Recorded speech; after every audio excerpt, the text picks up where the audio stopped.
ahora vamos a hablar con una persona muy especial que ya hemos tenido en nuestro programa, que tiene un proyecto de lo mejorcito que hay ahora y queremos que nos cuente cosas. Simplemente que nos cuente cosas y hablaremos un poquito del misterio en general, de cómo se terminó la temporada pasada y de cómo va a empezar esta temporada ya definitivamente en su canal de YouTube.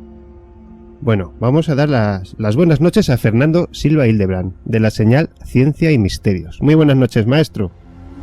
Buenas noches, David. Qué alegría estar acá en Misterio 51 y compartiendo este rato tranquilo, relajado, en uno de los últimos programas de tu temporada, que bueno, que no es poco decirlo, una temporada llena de éxitos hasta ahora.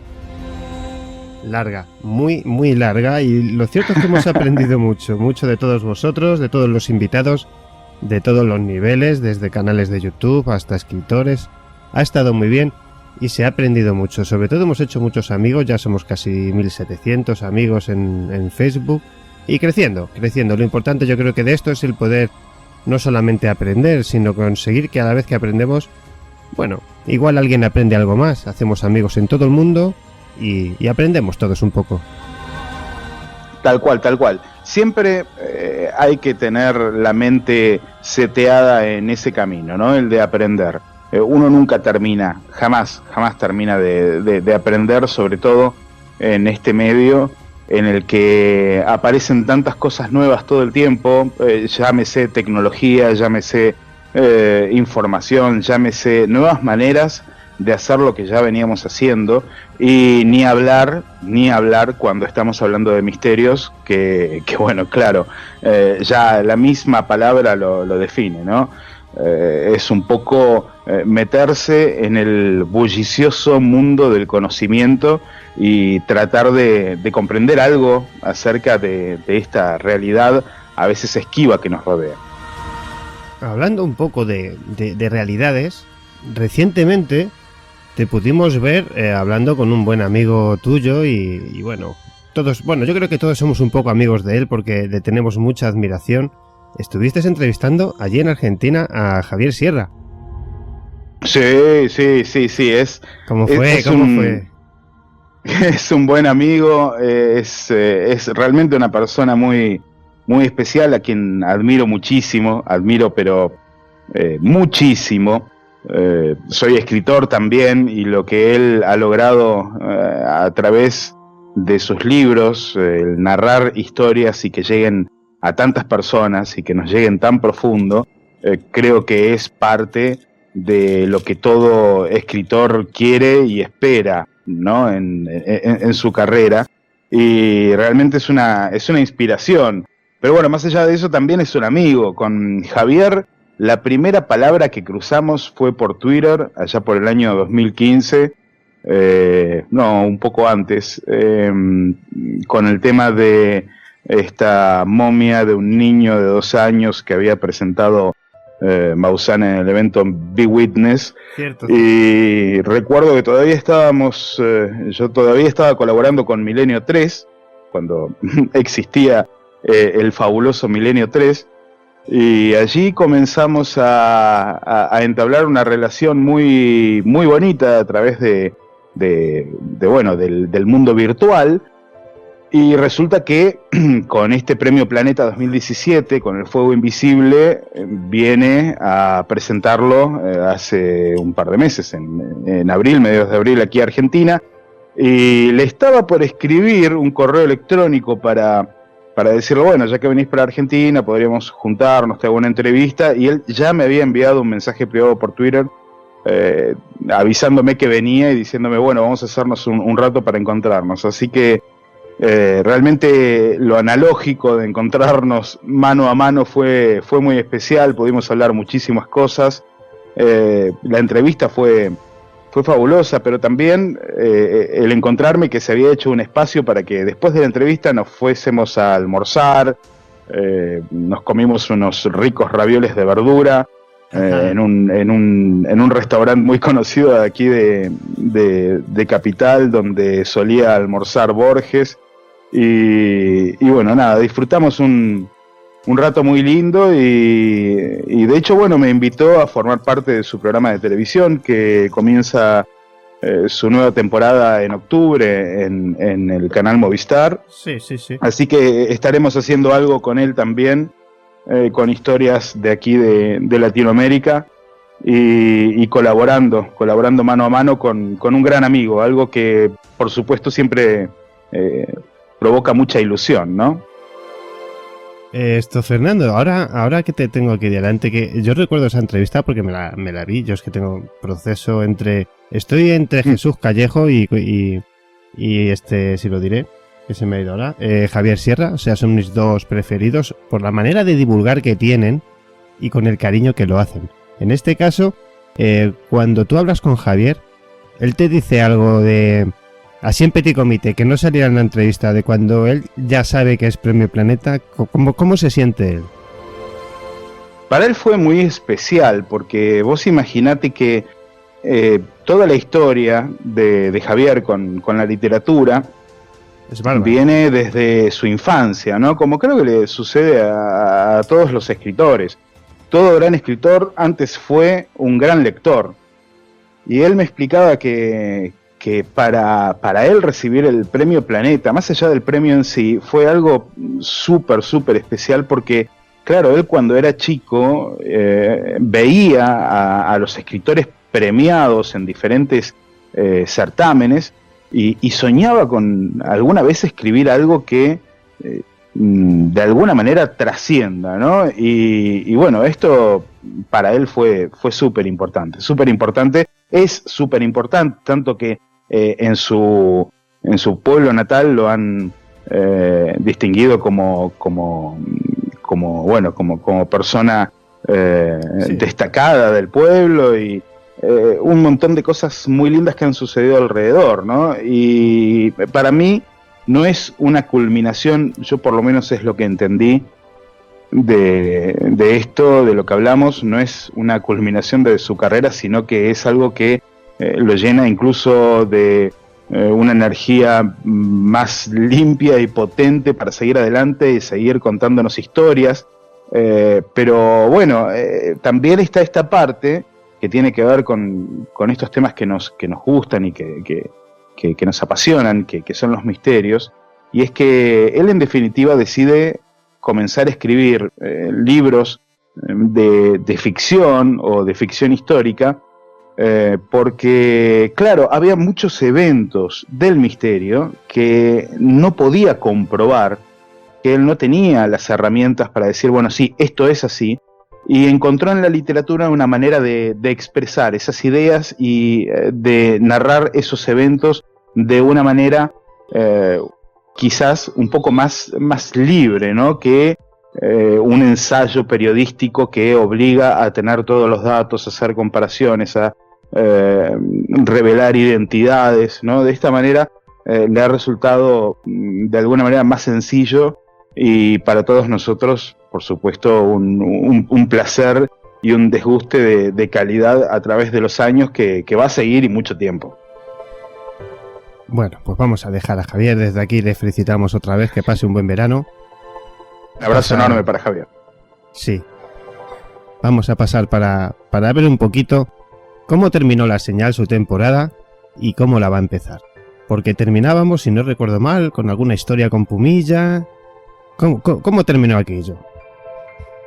Mirá, la temporada no recuerdo. Vamos a hablar entre amigos acá un rato, Sí. Como para que también tus oyentes no encuentren el Fernando acartonado de siempre.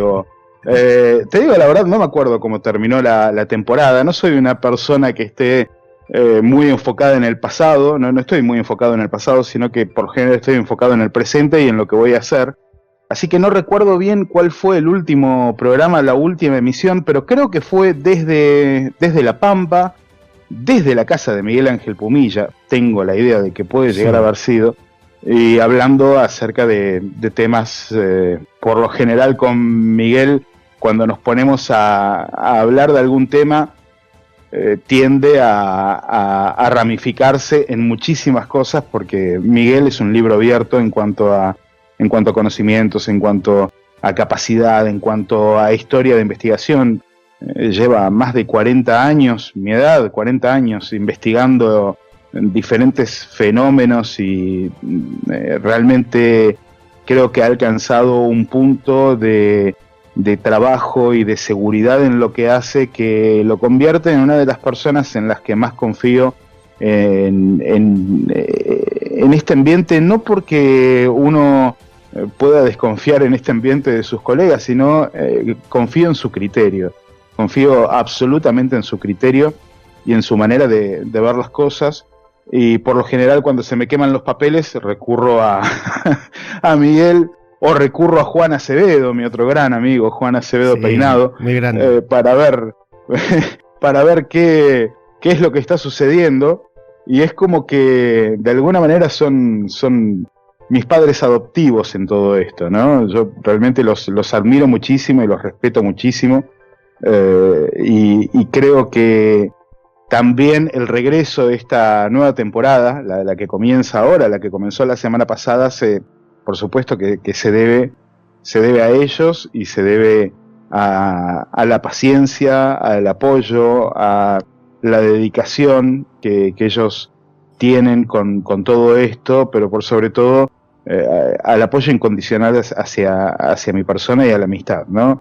No fue sencillo volver, creo que no, algo dije en el primer programa, pero te lo voy a tirar así como una, no sé si exclusiva, pero como una reflexión. No fue sencillo volver a hacer la señal Ciencia y Misterios en este 2018. Realmente estaba en dudas porque tengo muchas cosas por delante. Como te dije, tengo la colaboración con el programa de Javier Sierra, estoy colaborando mucho con Iker, con Cuarto Milenio, estoy escribiendo 2 libros y medio, digamos. También estoy trabajando mucho con la revista Año Cero, así que hay muchas cosas por delante que suponen compromisos cotidianos importantes que me entusiasman mucho. Y por el otro lado, creo que también la señal había llegado a un punto con la última temporada en el cual no sabíamos muy bien dónde estábamos parados. Esa es la otra realidad. A mí me estaba costando encontrarle la forma, y me estaba costando encontrarle la motivación. Y esto viene a partir de 2 cuestiones quizás bastante personales. Por un lado, soy un ser humano, ¿no? Y todos en algún momento nos cansamos. Como vos decías que no sabes si llegás a fin de mes. Bueno, yo también estaba un poco cansado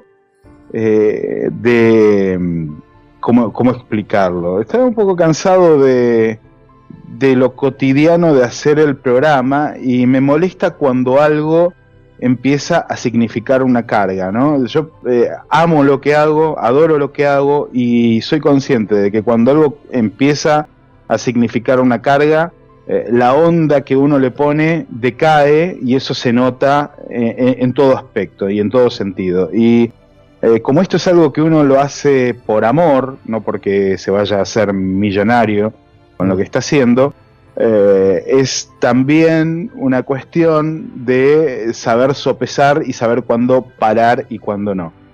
Y por el otro lado, mis investigaciones, el trabajo reflexivo a partir de investigaciones periodísticas, no soy ningún científico, pero mis investigaciones periodísticas y el trabajo reflexivo a partir de estas investigaciones y de los relatos de los testigos del misterio, la conexión con psicólogos, psiquiatras, sociólogos, antropólogos, con verdaderos investigadores del misterio, me han llevado a encontrar ciertos puntos y ciertos lineamientos para interpretar lo que sucede cuando hablamos de misterios, o en definitiva, como me gusta llamarlo, el fenómeno, porque la raíz de la palabra es lo que se ve o lo que se deja ver.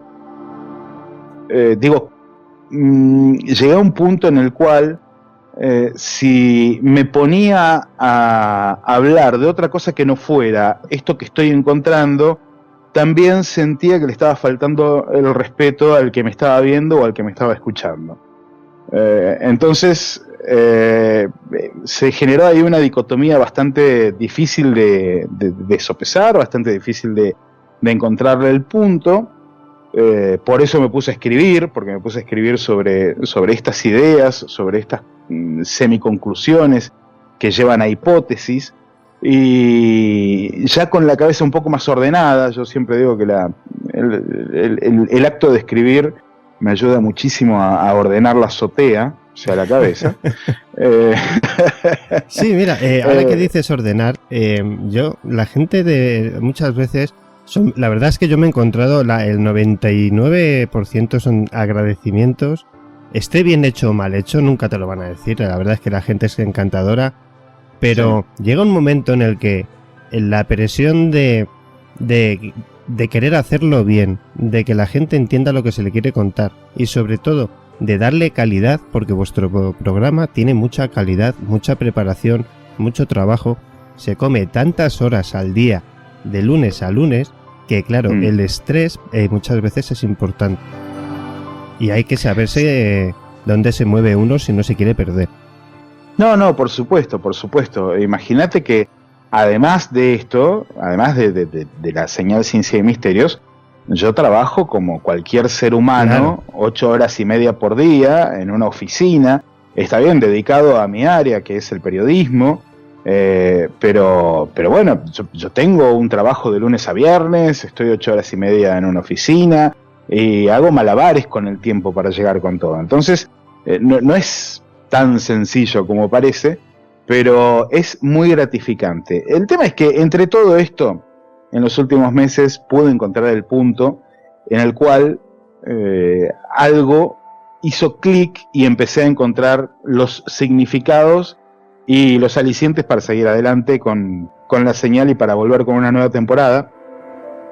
Y es que si bien he llegado a ciertas conclusiones y a poder desarrollar algunas hipótesis, los eventos, los casos, los testigos del misterio que me han llevado hasta allí, sumado a los profesionales y a los investigadores, no solamente merecen mi mayor respeto y agradecimiento, sino que pienso que también nuestros amigos, la familia señalera merece conocerlos. Entonces es parte de lo mismo, ¿no? Y sería muy, muy terrible de mi parte cerrarme en algún tipo de castillo o en una torre a terminar algún tipo de proyecto larguísimo que puede ser un libro y recién salir cuando esté terminado, porque no tiene sentido. Y esto me lo hizo ver Juan Acevedo, me lo hizo ver muy claramente y me dice: Fer, mirá, la familia señalera está esperando la nueva temporada, están esperando volver a ver a Mike, volverte a ver a vos y que arranquen con este proyecto otra vez, porque es algo que se hizo un clásico de los jueves y tienen que estar ahí. Entonces, bueno, estamos acá y arrancamos una temporada que de buenas a primeras, el jueves pasado, casi te diría como decírtelo de una manera bien gráfica, fue como un globo que se iba llenando de aire, de pronto explotó. El miércoles tomé la decisión y el jueves estábamos al aire, y resulta que ya para este jueves ya tenemos una propuesta bastante interesante, de la mano de un psiquiatra también amigo, que es Néstor Berlanda, y de la famosa Andrea Pérez Simondini. Néstor Berlanda es el coautor del libro Los Extraños, que acaba de publicar en España Reediciones Anómalas. Él es el coautor con Juan Acevedo Peinado. O sea, son los dos que investigaron los eventos de abducción aquí en Latinoamérica, específicamente en Argentina, desde el área de la salud mental, y lograron este libro que yo realmente lo recomiendo muchísimo. Es un libro de cabecera para el que quiera comprender qué es lo que sucede detrás de esta figura de la supuesta abducción extraterrestre y todo lo que tiene que ver con el fenómeno puro y duro. Bueno, vamos a tratar de plantear una parte de todas estas historias, que es qué sucede cuando el fenómeno entra en contacto o interactúa con testigos que lo sufren, ¿sí? Que de pronto ven que sus vidas cambian, pero para mal, que se deterioran, que se deteriora incluso su salud, como es el famoso caso de Fermín Sayago en la provincia de La Pampa, que falleció 28 meses después de su encuentro con 2 humanoides. Entonces vamos a debatir si es que se trata de un intento de comunicación con un prueba y error que quizás por lo que se mueve alrededor del fenómeno, cuando sale mal, sale muy mal, y cuando sale bien, sale muy bien, porque también tenemos testigos del misterio, y de hecho testigos del misterio que prefieren no darse a conocer, pero que han cambiado sus vidas por completo.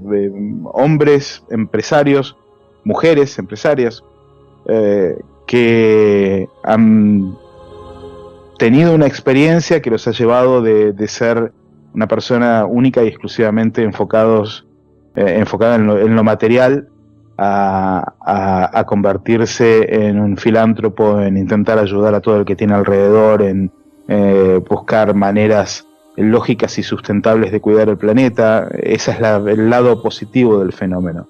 Ahora también hay un lado que deja a personas con problemas psicológicos, psiquiátricos severos, y que plantean esta pregunta, ¿no? Bueno, si hay una inteligencia detrás del fenómeno, esta inteligencia probablemente esté buscando la manera idónea de comunicarse con nosotros, y si es así, quizás de vez en cuando la pifia, como decimos acá en Argentina, o se equivoca, y los testigos sufren las consecuencias. Entonces creo que es importante debatirlo, porque conozco muchos más casos de los que vamos a nombrar, porque la mayoría no quieren salir a la luz, en los que los testigos no la pasan bien, pero no porque haya una cuestión de violencia, sino porque a mí se me ocurre que la interacción no está planteada o no sucede dentro de lo que tendría que haber sido. Quizás el testigo, la persona no estaba preparada, no estaba en su mejor momento, o quizás se disparó un gatillo interno en esa fibra íntima que los hace de pronto, como decimos también acá, salir para el lado de los tomates y perder el rumbo, ¿no? Aunque sea por un tiempo. Sí. Es complejo, pero bueno, va a ser un debate bastante lindo, y después vamos a estar con Giacomo Renato Rongato desde Estados Unidos hablando sobre este tema de la administración Trump, llevando militares al espacio, llevando misiles a satélites, como quería hacer Ronald Reagan allá por los años 80 con su famoso proyecto La Guerra de las Galaxias. Y ya para la otra semana creo que lo tenemos apalabrado a Joaquín Abenza, y vamos a estar también con Carlos Alberto Yorchuk hablando sobre pilotos de aerolíneas encontrándose con objetos voladores no identificados, y algo que es incluso por ahí más importante, la prueba no gráfica sino el audio de las comunicaciones entre el control de tierra y los aviones, con algunos audios que son inéditos. Y así seguimos, porque la vamos a tener también a Amado Martínez, que es una prolífica escritora española, una buena amiga, además de editora. Tengo yo por aquí la prueba, el otro día estuve hablando con ella, además. Ah, sí. Sí, hombre, yo además es que puse en mi grupo una foto del libro, que además creo que Javier Sierra tiene unas palabras en el libro, y me hice yo una foto justamente con él. Sí. Y le hice yo una foto, digo, que sepas que lo tengo. Qué grande. Sí. Realmente a mí me gusta mucho el trabajo que hace. Bueno, hablando de mujeres, también la tenemos apalabrada a Clara Tahoces, para dentro de poquito. Por supuesto, en algún momento de la temporada Iker se va a dar una vueltita. Lo mismo Javier Sierra, que también lo estuvimos hablando.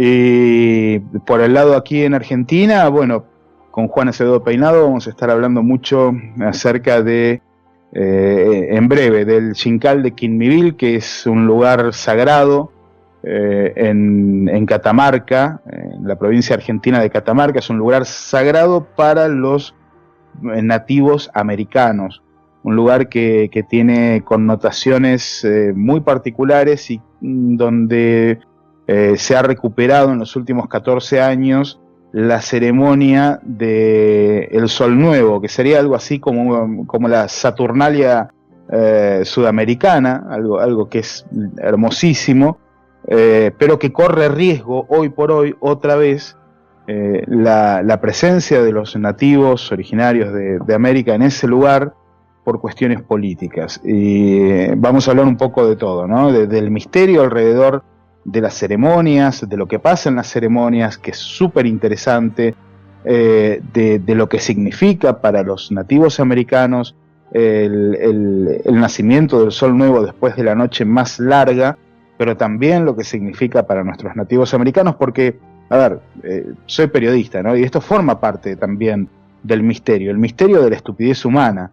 ¿Cómo puede ser que por cuestiones políticas y por cuestiones que poco tienen que ver con el rescate o la reivindicación de los derechos de los nativos americanos y tienen más que ver con cuestiones económicas y de poder, se los extirpe a ellos de un lugar que les corresponde por derecho propio, ¿no? O sea, es algo que es terrible, que está pasando en Catamarca y que, bueno, lo vamos a dejar también bastante claro en la señal Ciencia y Misterio. O sea, hay muchos temas súper interesantes. La verdad es que se presenta una temporada muy interesante y con variaciones. Pero hablabas tú del momento ese extraño, ¿no?, de bajón. Yo el otro día hace 2 semanas nos traía un colaborador de Chile, Mario González, nos traía el caso Howard Menger. Y claro, a mí me retrotrajo un poco y me cogí el libro y hablé con nuestros amigos del programa del gran caso que nos contaba Pablo Villarrubia, el de Joao Prestes. ¿No te pasa a ti también que cuando coges un caso de estos de la vieja escuela como el de Joao Prestes, no te cargas un poco las pilas, no te pica otra vez el venga, si es que es por aquí por donde hay que tirar, porque esto pasó? Sí, absolutamente. Tanto los casos antiguos como algunos casos nuevos que son súper interesantes. Yo ya te digo, no puedo narrar todo lo que voy descubriendo, lo que voy encontrando con nombre y apellido, porque hay muchas personas que no quieren figurar, que no quieren aparecer en la prensa, y eso de alguna manera también, no te digo que es una garantía o que está por sobre personas que no tienen problema, pero es en algún punto hay casos que es preferible dejarlos por lo menos un tiempo en la heladera para verlos y reverlos antes de publicarlos, pero hay muchas cosas que me voy encontrando y yo realmente no tengo ninguna duda. A ver, lo mío no pasa por tener dudas de que que haya un fenómeno, de que haya una inteligencia detrás de las cosas que vemos.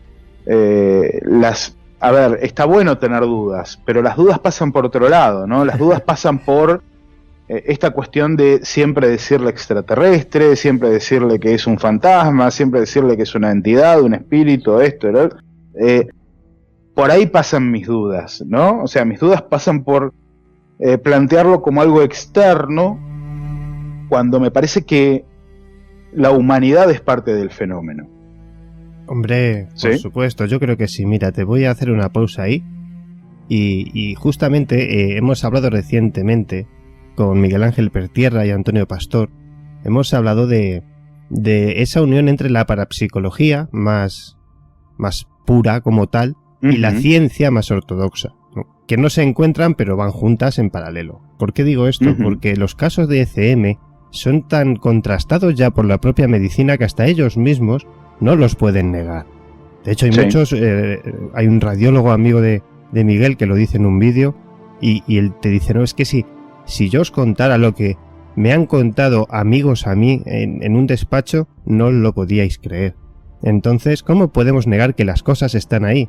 Entonces, si podemos entender que el cuerpo es un recipiente, que hay una energía que no sabemos medir ni nombrar, lo llamamos ente, espíritu, lo que sea, que sale del cuerpo una vez que ya entiende que no puede rendir más en esta maquinaria, va hacia otro lugar. Cuando esa transición se rompe por una muerte inesperada, violenta, etcétera, entonces ahí es donde yo uno todo lo que es esa parte más parapsicológica junto con la medicina, ¿no? Yo creo que esa parte del puzzle cada vez está más clara, pero es que en el tema OVNI es muy similar. Los que han tenido contactos o han sido contactados han sido tocados por algo que les ha tocado tanto en el espíritu como en el cuerpo físico, como en el caso. Tal cual. Claro, entonces yo sé, vamos a ver, si a mí ahora me dice Fernando Silva Hildebrand con la cosa esta que yo te tengo, me dices que tienes dudas a ese respecto, estoy seguro ya entonces que los hombres de negro te han visitado.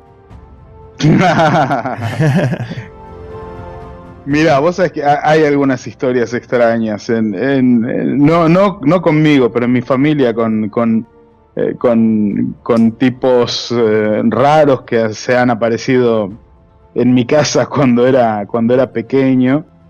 Y no te digo que fueran hombres de negro, pero mira, te voy a contar algo que creo que no conté nunca. Y esto sí creo que no lo conté nunca. Mi padre tuvo una serie de encuentros con lo desconocido. De ahí viene mi fascinación con todo esto. Más allá de que, bueno, después me tocó a mí. Pero durante toda mi infancia crecí con esto, ¿no? Crecí con el misterio en las charlas, en las sobremesas, en mi casa, en definitiva. Y resulta que después de haber vivido un montón de cosas, mi padre, nosotros nos mudamos mucho cuando era chico. Hemos vivido en diferentes provincias aquí en Argentina, y en la última mudanza mi padre adquiere una vivienda, una casa en Santa Rosa, en la provincia de La Pampa, que todavía no estaba lista para ser habitada. De hecho, estaba en un lugar que ni siquiera había sido inaugurado, ¿no? O sea, era como un barrio nuevo que estaba por inaugurarse.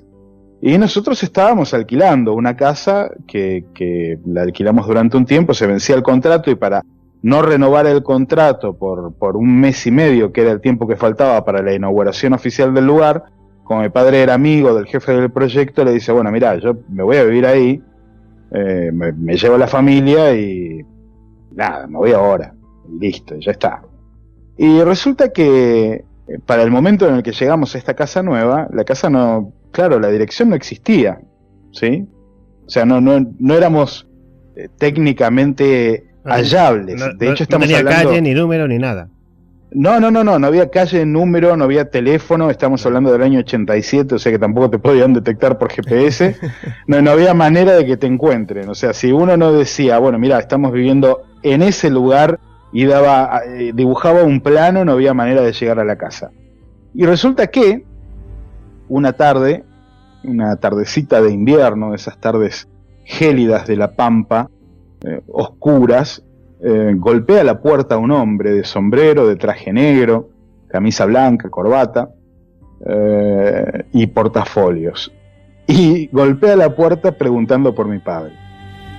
Esto me lo narra mi madre hace un par de años atrás, y de hecho me dice, mirá, no sé qué fue lo que me dijiste que me despertó esta memoria, pero realmente no lo tenía presente, pero sí me pareció muy extraño en ese momento.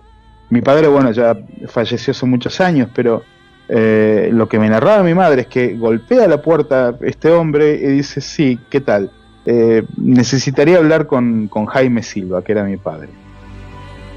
Entonces mi madre se queda pero choqueada y le pregunta, pero ¿cómo encontró la casa? ¿Cómo encontró la dirección? Le dice, ¿está Jaime Silva? Sí, está. Bueno, por favor, necesitaría hablar con él.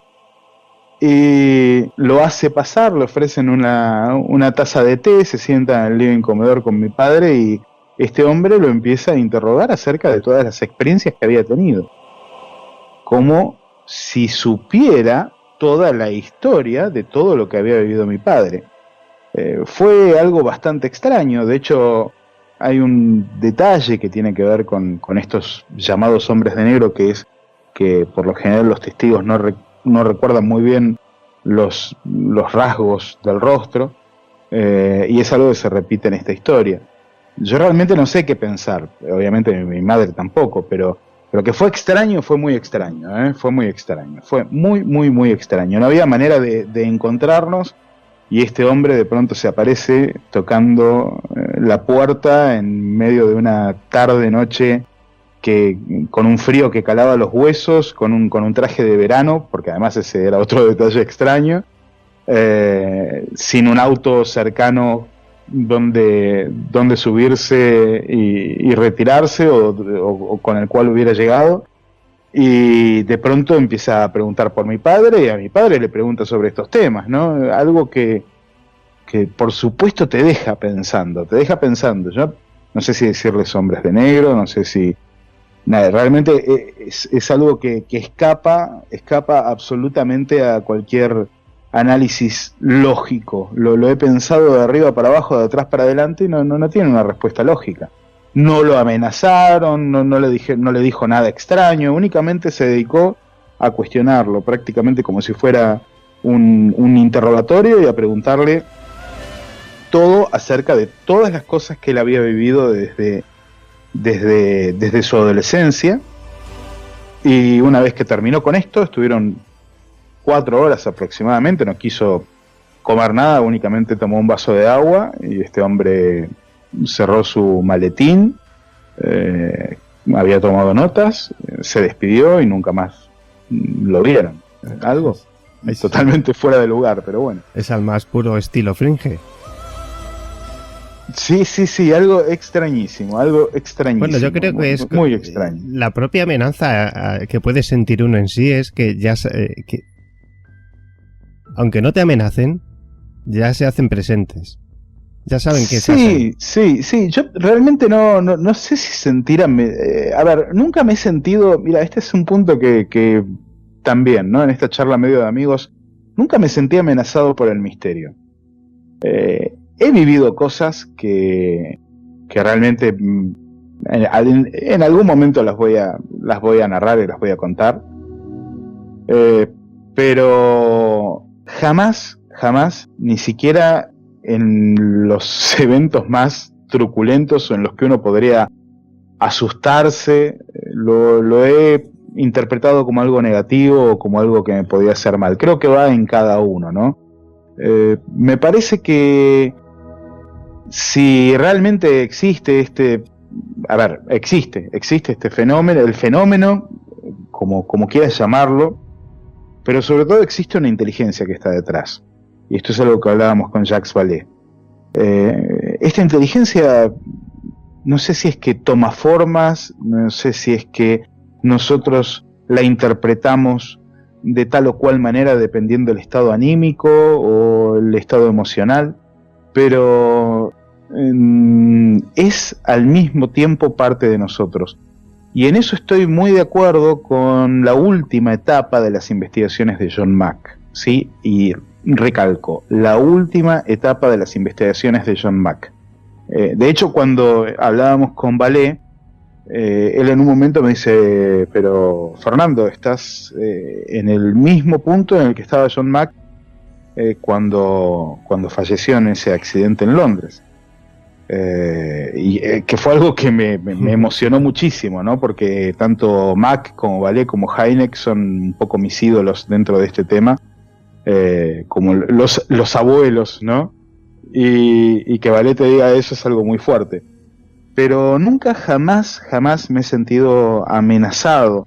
De hecho, tengo una costumbre cuando me voy a La Pampa, que en La Pampa pasa de todo y se ven objetos voladores no identificados y sabemos de las historias de humanoides, y una de mis costumbres es agarrar el auto, el carro, como le dicen en España, y partir en medio de la noche al medio del campo, a algún camino vecinal en total soledad, y mirar las estrellas, sentarme en el capot del auto y mirar las estrellas totalmente solo. Y no hay cosa que me dé más paz y que me genere más armonía que ese contacto con la Pachamama, con la naturaleza, durante las noches, en ese silencio que únicamente es cortado por el sonido de los tucutucu o de los grillos o de algún búho que anda por allí.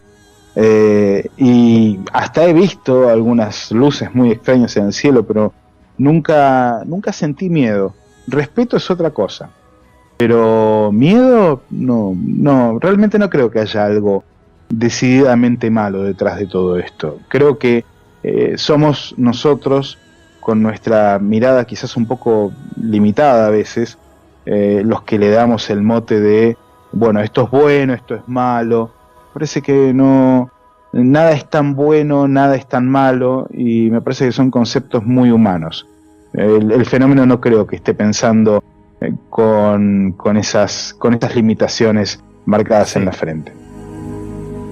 Pero el fenómeno, ¿en qué momento crees tú que va a dejar de ser un fenómeno? Porque vivimos en una sociedad, hablando ya un poco en general, la humana, sí, muy dividida, tanto de pensamientos como de niveles de cultura. Yo no sé, a ver, yo tengo cierta ansiedad porque se produzcan ciertos pasos ya que se tienen que dar sí o sí como sociedad, pero y todo va a tener que ver con este auge de los particulares, empresas particulares privadas en el sector aeroespacial.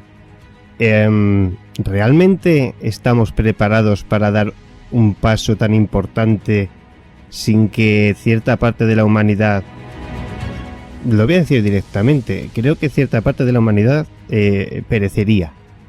No creo que estemos todavía para hacer grandes saltos. Seguimos con no sé cómo explicarlo, seguimos como muy retrasados en algunos aspectos, con muchos miedos arcaicos en otros. No lo sé. ¿Qué piensas a ese respecto de estamos tan cerca ya de dar el paso definitivo en otra dirección?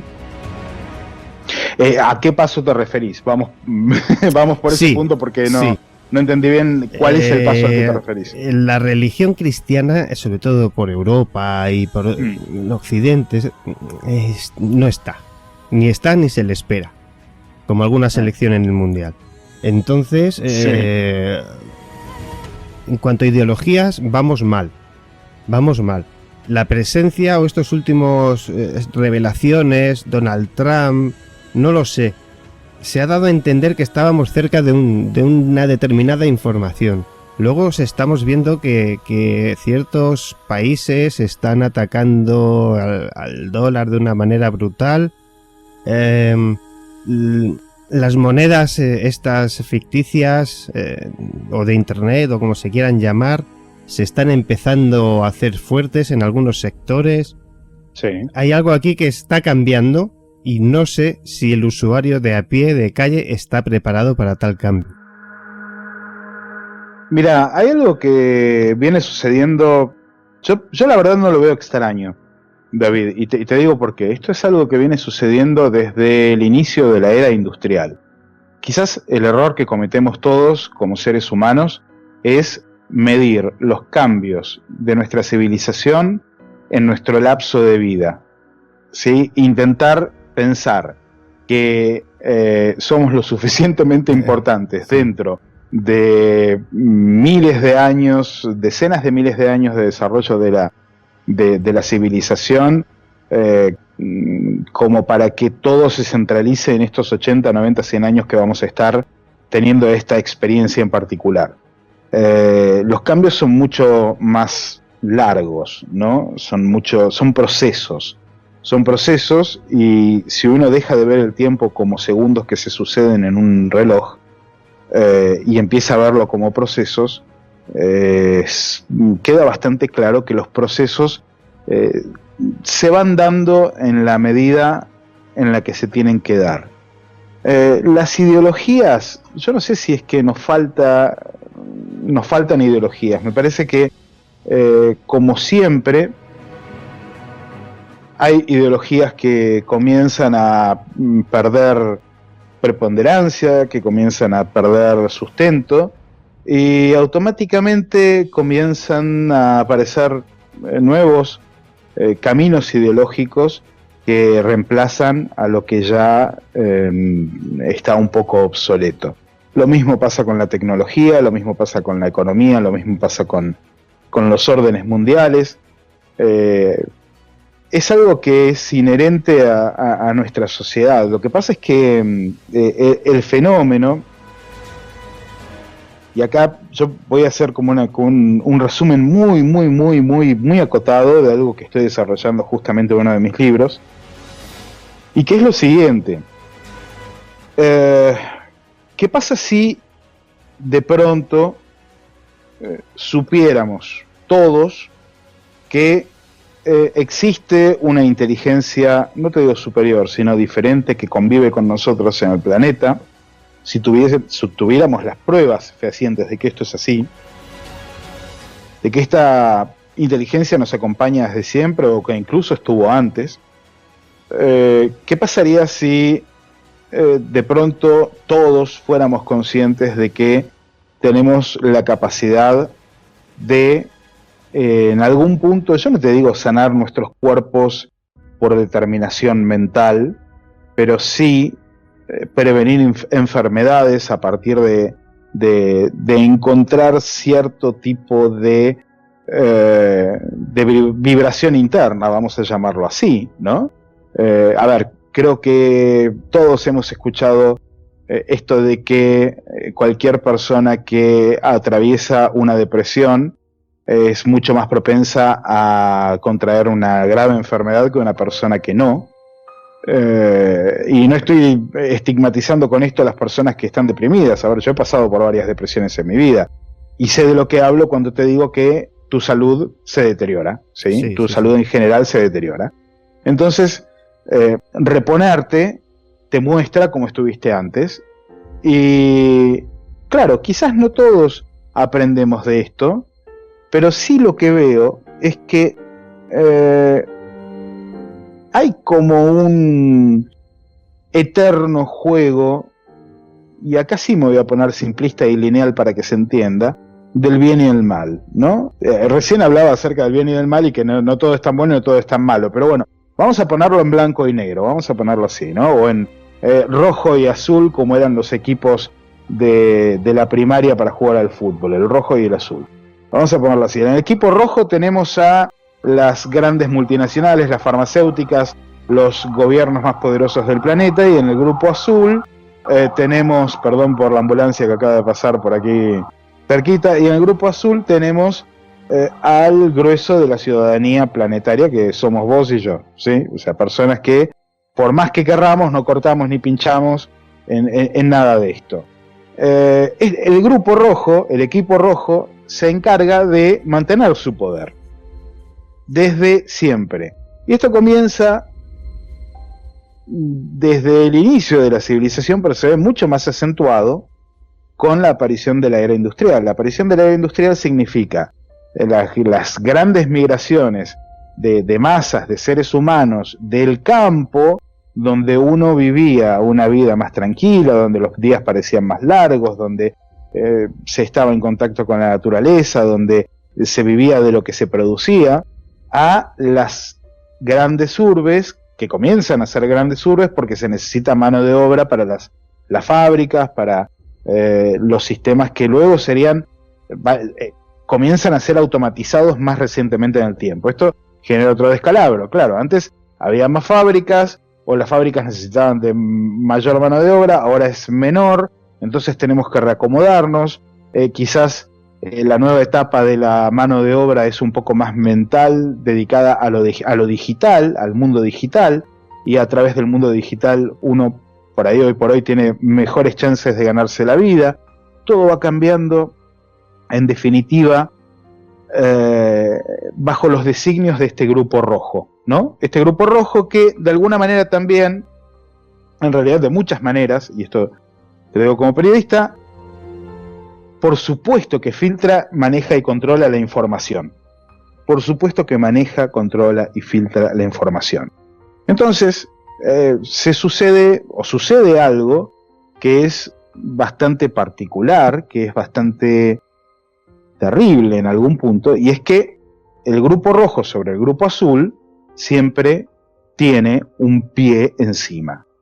Siempre está, no te digo que oprimiendo, pero digamos que nos tienen lo suficientemente desorganizados, peleados entre nosotros, desordenados, como para que en ningún momento podamos presentarles una contra o un desafío importante. Y esto es algo que, por supuesto, vale y mucho para los grupos de poder, porque los grupos de poder, por supuesto, están conformados por grupitos minúsculos de personas que son los que manejan todo y los que tienen los grandes capitales, ¿sí? Si en algún momento vos y yo y todos nos pusiésemos a trabajar en conjunto, al unísono, para repartir las riquezas como corresponde, para tener las vidas que tendríamos que tener, se terminarían un montón de problemas.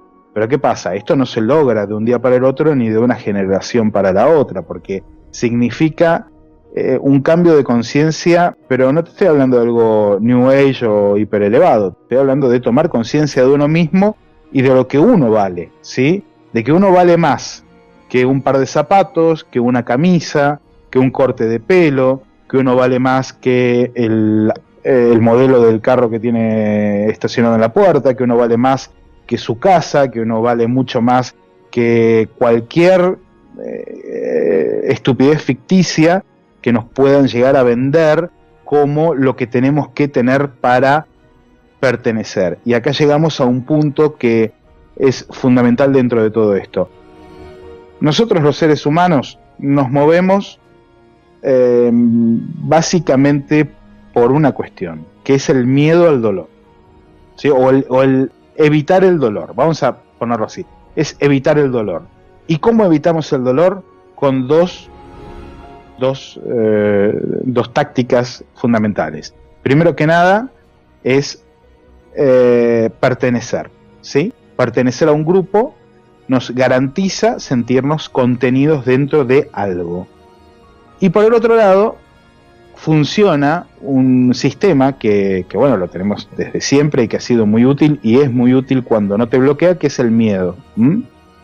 ¿Qué pasa? Cuando a mediados del siglo XX, el sobrino de Freud, del que nunca me acuerdo el nombre, toma los ejemplos de la propaganda política de la Alemania nazi, de la Rusia comunista de Stalin y mismo de Estados Unidos y los aliados, y desarrolla las relaciones públicas, esto luego se transforma en prácticamente una subcarrera dentro de la psicología que termina por plantear la posibilidad de hacer que todos seamos objeto de manipulación para el consumismo. Entonces, para poder pertenecer a tal grupo tengo que tener tal auto, para poder pertenecer para poder ser aceptado por ese grupo tengo que vestir esta camisa y estos zapatos y endeudarme y sí. Que no tiene nada que ver con lo humano y con lo... Pero por el otro lado está el miedo que sí. Desde mucho antes que mitad del siglo XX, cuando uno se pone a estudiar cualquier carrera en la universidad donde se toque el tema de economía, sabemos que el miedo es una de las variables principales para el funcionamiento de una economía, ¿sí? El miedo a morir en la esquina por un asesinato, el miedo a no tener trabajo mañana, el miedo a no llegar a fin de mes, el miedo a no pertenecer, también, el miedo a no pertenecer te hace comprar cosas para pertenecer. Bueno, entonces el miedo y el deseo son dos variables que nos llevan un poco como ese famoso burro que sigue la zanahoria. Y en este contexto en el que somos un poquito somos el burrito que sigue la zanahoria, como seres humanos hemos perdido lo que te decía recién, el verdadero y real valor de las cosas. Lo que nosotros valemos como individuos, pero también como parte de todo lo que nos rodea, ¿sí? O sea, porque yo con vos estoy conectado por más que estemos a miles de kilómetros de distancia. Vos estás conectado con muchísimas otras personas. Y todos de alguna manera interactuamos a niveles que no solamente se reducen a los 5 sentidos, sino que van un poco más allá. No te olvides que nuestros cerebros emiten y reciben 4 tipos de ondas distintas, ¿sí? Y cuánto hay que no sabemos. Ahora, ¿qué pasa? El fenómeno, a través de los siglos, este es el punto al que quería llegar, el fenómeno a través de los siglos se ha encargado de ir en contra de esto. El fenómeno ha propuesto no revolucionarios, porque la revolución tiende al poder, ¿no? El revolucionario tiende a empoderarse en un lugar. Rebeldes, ¿sí? Ha propuesto rebeldes. Rebeldes como Buda, como Lao Tse-Sung, como Mahatma Gandhi, como Cristo, en realidad como Jesús, porque estos son Cristos, ¿sí? Son rebeldes muy particulares, son figuras crísticas que a través de la historia han demostrado que el sacrificio personal por los demás, el sacrificio personal por los que tenés alrededor tuyo, es lo único que puede llegar a llevarnos a ese salto, pero en positivo, donde la gente sí sobreviviría y de hecho estaríamos todos mucho mejor. Entonces, hay mensajes que tienen que ver con el fenómeno que se repiten a través de los siglos. Hace 500 años atrás, esos mensajes los daba un demonio o los daba un ángel. Hace 2000 años atrás los daba un jinn en Medio Oriente, o los daba una zarza ardiente. Hace 30 años atrás los daba un extraterrestre, o los daba un espíritu que hablaba con un grupo de personas alrededor de una mesa. Y estos mensajes se repiten, ¿sí? Son mensajes que dicen que no estamos solos, que alguien siempre está a nuestro lado, que tenemos un objetivo, que tenemos que cuidar este planeta, que es nuestra única casa, que somos parte de algo mucho más grande, que somos parte de un todo que es inconmensurable, que somos almas en una experiencia humana, pero que las cosas no se terminan acá. Digo, los mensajes que llegan son congruentes, ¿sí? Y se mantienen. Y se mantienen en la civilización occidental, se mantienen en los nativos americanos, se mantienen en los nativos europeos, africanos, se mantienen en la civilización oriental, en las distintas civilizaciones orientales. Digo, esto es algo que se mantiene por todos lados. Entonces, ¿qué es lo que ves? Como por ejemplo un dato, vos en los años 70, en pleno auge de los encuentros cercanos del tercer tipo de la era OVNI, ¿sí? Donde tenías casos por todos lados, algunos inventados, yo no te voy a decir que no, pero había muchos que eran reales. Vos en pleno año 1975, ponele, le decías a una persona, che, mirá, vi un plato volador y bajó un marciano, y se te moría de risa y te trataba de loco. Y si lo decías dentro de un ambiente laboral, lo más probable era que te buscaran la manera de echarte. ¿Qué pasa? Hoy por hoy narrás algo así y el que tenés al lado tuyo te escucha y te dice, sí, claro, no podemos ser los únicos en el universo.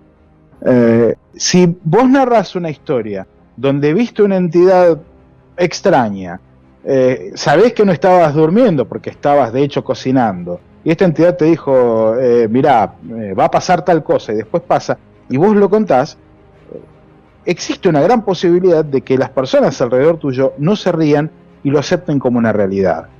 Esto significa, pasito a pasito, granito de arena por granito de arena, un cambio, ¿sí? Un cambio que por momentos se ve reflejado en... yo sé que mucha gente reniega de las nuevas generaciones, pero las nuevas generaciones, así como se equivocan muchísimo porque es lógico, porque es prueba y error, hay cosas en las que están muy acertadas, ¿sí? Y están muy acertadas en buscar la igualdad más allá del género, por más que a veces sean equivocados los métodos, y en que todos seamos iguales frente a la ley, pero también resaltar que todos somos distintos. O sea, una cosa no está separada de la otra, somos todos distintos, y estas diferencias son virtudes, no son cosas que nos pueden condenar, son virtudes. Las nuevas generaciones que se encadenan a un árbol para que no lo talen, las nuevas generaciones que están en contra de la industria alimenticia y del asesinato constante de millones de animales alrededor del planeta. Hay muchas cosas que están pasando que quizás no las vemos o no son tan publicitadas, pero que sin embargo están ahí y que van tomando cada vez más fuerza. Me parece que por ese lado el fenómeno cumple con un objetivo muy particular. ¿Le juega en contra a ese grupo rojo del que hablamos?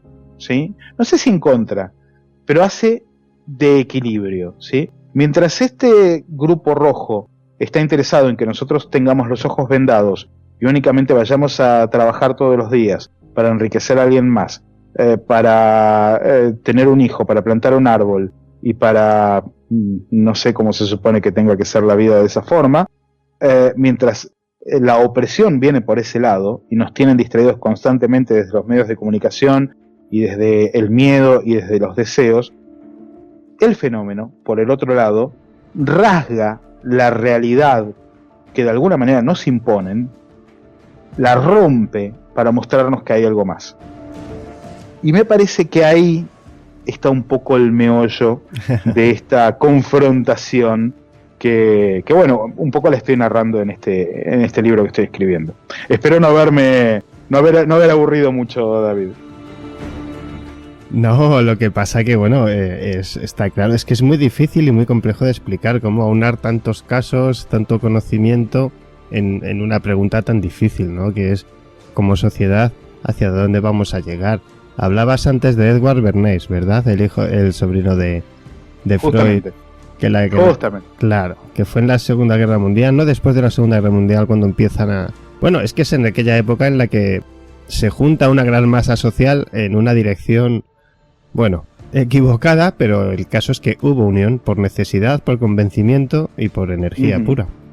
Esperemos estar lo más vivos posible, el más tiempo posible y disfrutar de todo esto. Aquí decimos mucho lo de relájate y disfruta, ¿no? Claro. El de viaje hay que hacerlo, no hay que correr, no hay que coger atajos, hay que hacerlo. Y justamente en el aprendizaje y dentro de todo esto del conocimiento está el aprender a a hacer las cosas en su tiempo y en su medida. Fernando, llevamos una horita, ha sido muy, muy interesante. Wow. Yo creo que esto de hablar tranquilamente, sin centrarnos en casos, sino de lo que siente uno mismo es lo mejor que hay. A mí me encanta. Poder improvisar y charlar y tener una charla de amigos es una de las cosas que más me gusta.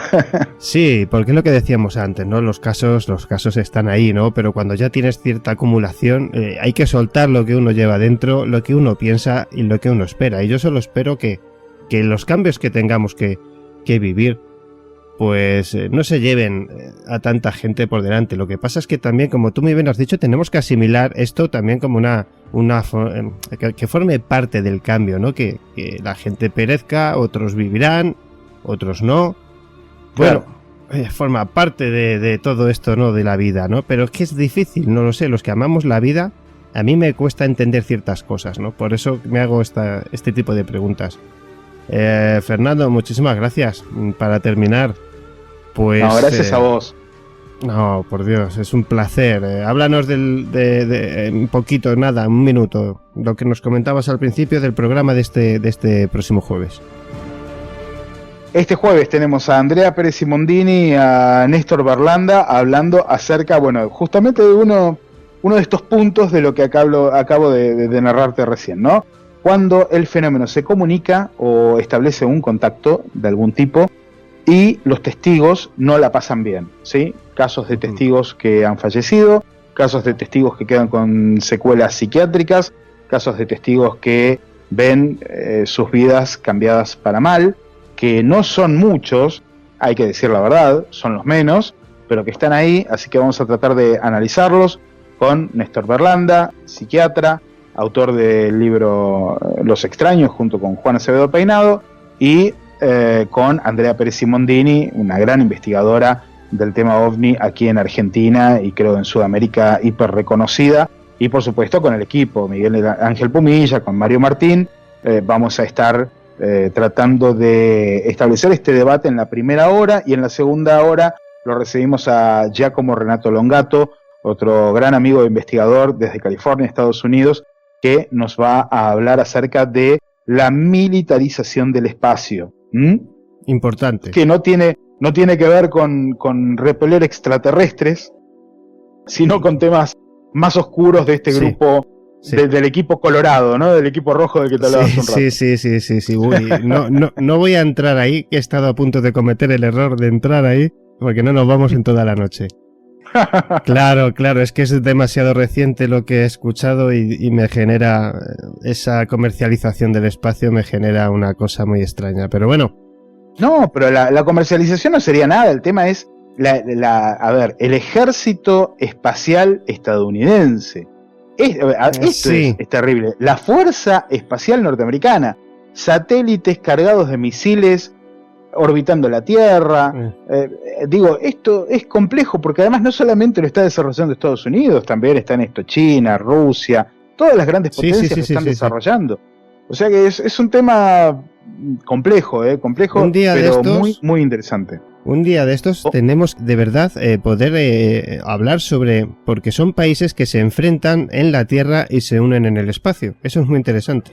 Hasta ahora, hasta que la administración Trump dijo, bueno, lo que descubra o los lugares a los que llegue Estados Unidos van a ser de Estados Unidos, y el resto, si quieren esos lugares, van a tener que conquistarlos o van a tener que llegar primero. Y hablando de la Unión Europea, de Rusia, hablando de China, de Japón, de quien sea, Trump en ese sentido fue bastante categórico. A partir de ahora todo queda para Estados Unidos. Que nadie se crea. Falta que reclamen la luna, ¿no? Sí, no me creo nada, porque además este hombre estará 4 días más y luego vendrá otro y nada. Sí, pero hay una cuestión que tiene que ver con la economía acá. Y hay una premisa en la economía, mi amigo, que es que una vez que vos tomas una decisión económica que es exitosa, jamás se vuelve atrás, ¿sí? Y no nos olvidemos de que podrá tener el mote de militar, pero detrás de todo esto está la persecución de logros económicos. Así que si les va bien con esto, agárrate, porque sea el presidente que sea, lo va a mantener. Bueno. Acordate de Obama, que decía que se iba a ir de Afganistán, pero no era negocio.